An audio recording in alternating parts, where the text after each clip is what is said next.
आज हम बात कर रहे हैं सरदार पटेल के बारे में। तो जैसे अगर हम अखंड भारत के शिल्पकार का बात करें तो एक कृतज्ञ राष्ट्र के सामने सिर्फ एक ही तस्वीर उभर कर सामने आता है, जिसका सपना था एक भारत श्रेष्ठ भारत अखंड भारत, और उनका नाम है लौह पुरुष सरदार वल्लभ भाई पटेल। हम उनके बारे में ज्ञान का दीप जलाकर उन्हें सच्ची श्रद्धा सुमन अर्पित कर सकते हैं। तो चलिए उनके द्वारा किए गए कुछ महत्वपूर्ण कार्यों को रिकॉल करते हैं, जो आपको आने वाले कॉम्पिटिटिव एग्ज़ाम में मल्टीपल चॉइस क्वेश्चन के रूप में मिले। तो आशा है कि एक भी प्रश्न आपका नहीं छूटेगा। तो चलिए आज का वीडियो का शुरुआत करते हैं। सबसे पहला जानकारी लेते हैं कि सरदार वल्लभ भाई पटेल का जन्म 31 अक्टूबर 1875 को गुजरात के नाडियाद में हुआ था। नाडियाद जगह का नाम है। उनके माता का नाम लाडबाई था और पिता का नाम जबेर भाई पटेल था। पत्नी का नाम झवेरवा था, जिनका मृत्यु बहुत कम ही उम्र में हो गया था।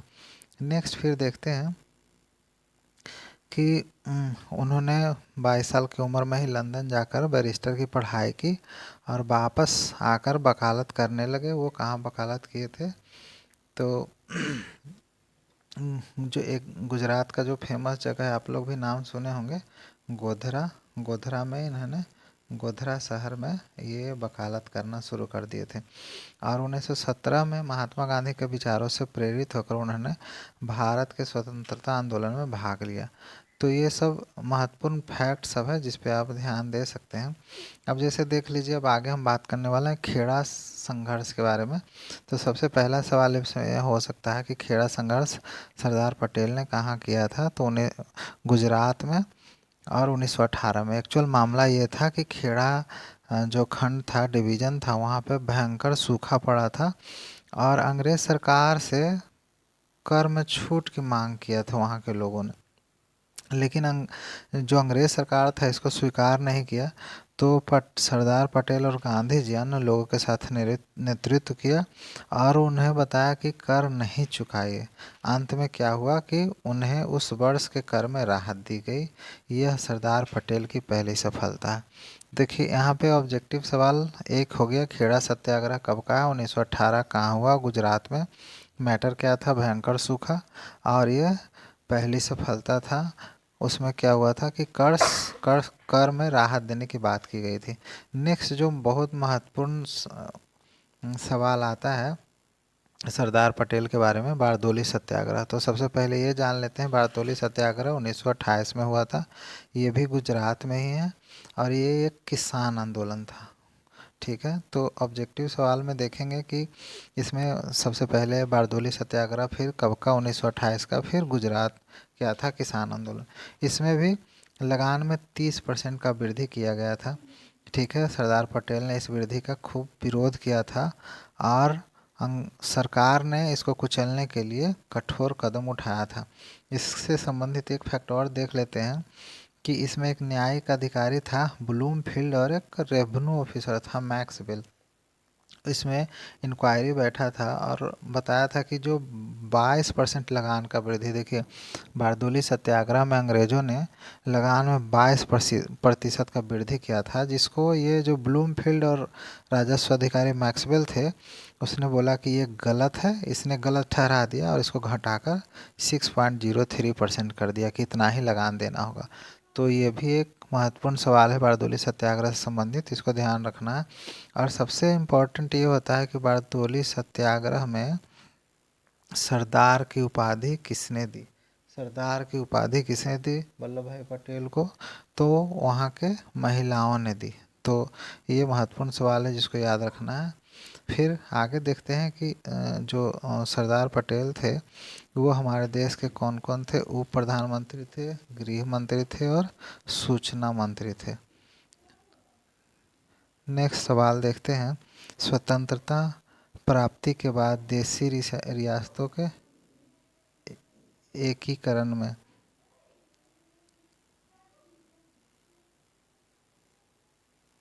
फिर हम देखते हैं कि स्वतंत्रता प्राप्ति के बाद देशी रियासतों का एकीकरण कर अखंड भारत के निर्माण में उनके योगदान को नहीं भुलाया जा सकता। उस समय हमारे देश में 562 से 565 छोटी छोटी देशी रियासतें थी, जिसको जिसको क्या बोलते हैं, प्रिंसली स्टेट्स बोलते हैं। प्रिंसली स्टेट्स बहुत था, है ना, उसका यूनिफिकेशन में इनका बहुत योगदान है। फिर नेक्स्ट देखते हैं कि इनको लौह पुरुष का उपाधि किसने दिया, तो ये महात्मा गांधी थे जिन्होंने इन्हें लौह पुरुष की उपाधि दिया था।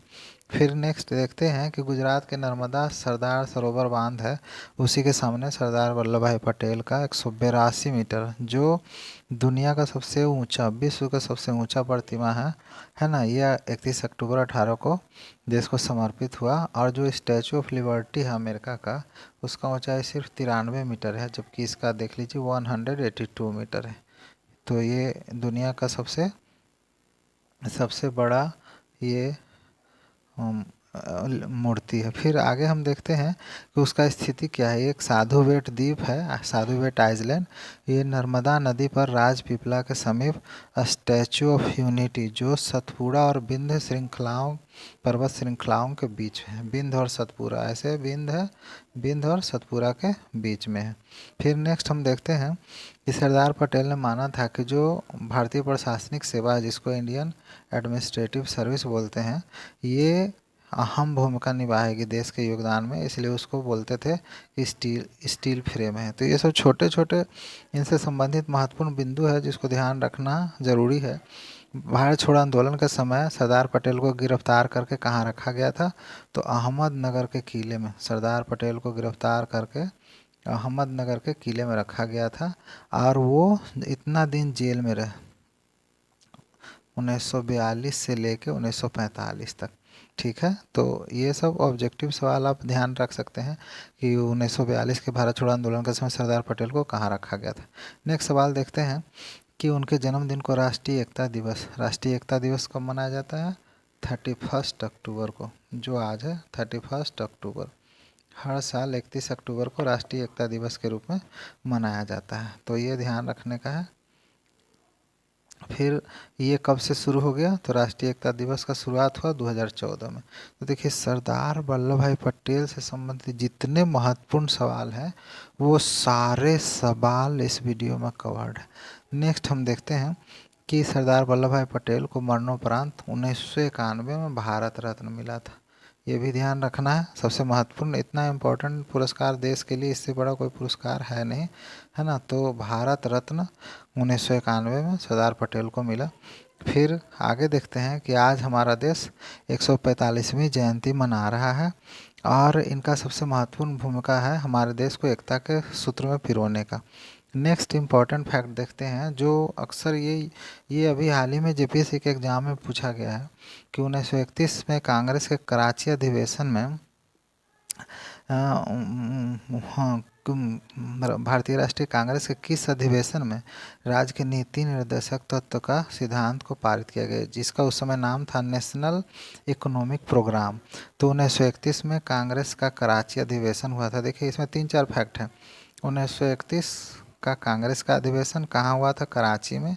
इसका 49वां अध्यक्ष, 49th अध्यक्ष कौन बने थे, सरदार वल्लभ भाई पटेल बने थे, 49वां अध्यक्ष, जहाँ पे मौलिक अधिकार और आज के नीति निर्देशक तत्व का प्रस्ताव पारित किया गया था।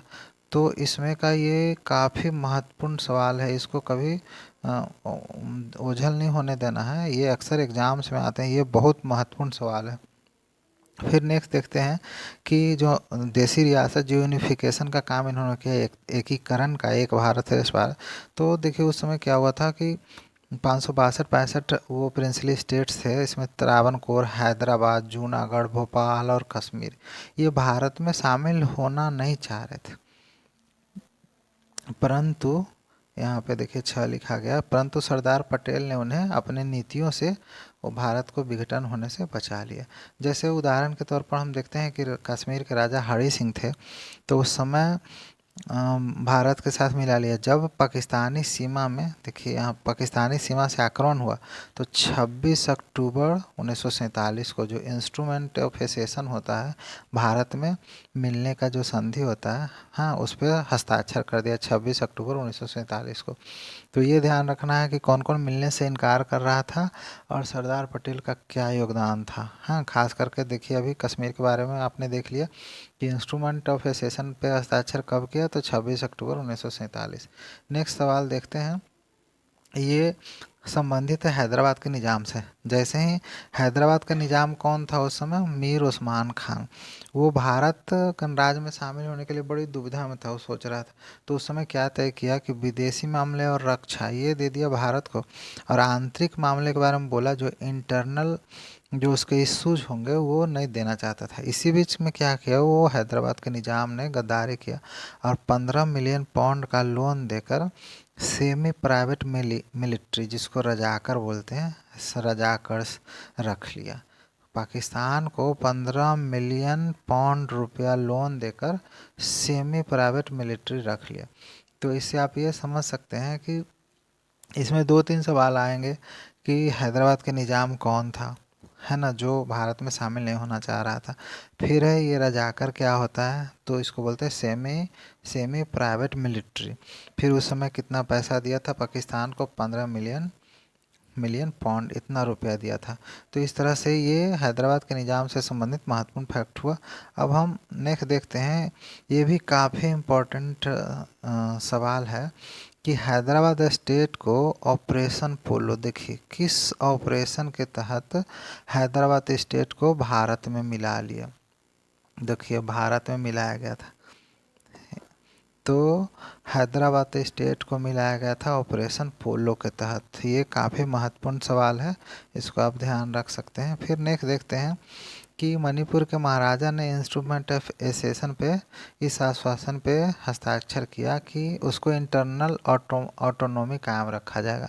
आज भी जो देखते हैं हम लोग कि मणिपुर में नागा कुकी दिस ये सब जो प्रॉब्लम वहाँ का लोकल इश्यूज हैं, ये सब उसी का देन है। फिर नेक्स्ट देखते हैं कि मणिपुर भारत का प्रथम भाग था उस समय का, स्टेट नहीं भाग, जहाँ पे वयस्क मताधिकार के आधार पर चुनाव हुआ था। ठीक है, और कुछ इतिहासकार सरदार पटेल को भारत का बिस्मार्क कहते हैं। तो ये भी आपका ऑब्जेक्टिव है कि भारत का बिस्मार्क किसको बोलते हैं, तो सरदार पटेल।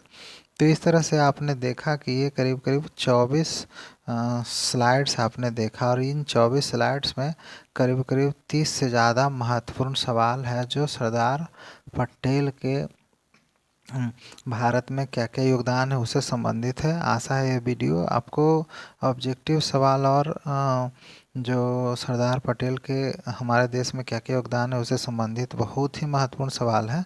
ये वीडियो आपको ज़रूर पसंद आएगा, और हम आशा करते हैं कि अगर एक्चुअल में आपको ये वीडियो पसंद आया तो आप लाइक शेयर एंड हाँ सब्सक्राइब ज़रूर करेंगे। Thanks for watching.